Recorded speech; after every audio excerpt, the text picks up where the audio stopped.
2026 లో పోలం తీసుకోవచ్చా second hand market లో? ఒకవేళ సెకండ్ హ్యాండ్ లో మీరు ఈ కార్ తీసుకోవాలనుకుంటే టాప్ వేరియంట్కి వెళ్ళిపోండి.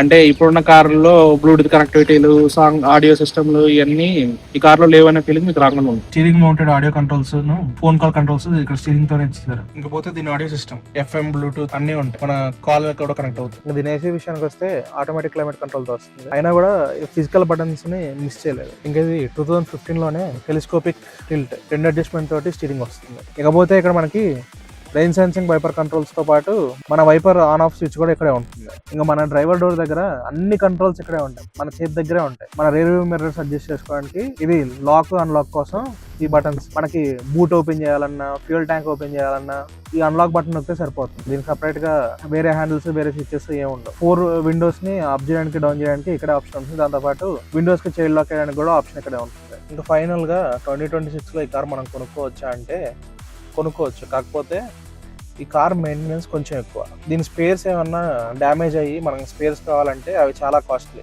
ఒకవేళ మీరు ఈ కార్ తీసుకోవాలా వద్దా అనే డైనమాలో అంటే కింద కామెంట్లో పోలో అని కామెంట్ చేయండి. మీ DM కి డైరెక్ట్గా నేను లింక్ షేర్ చేస్తాను.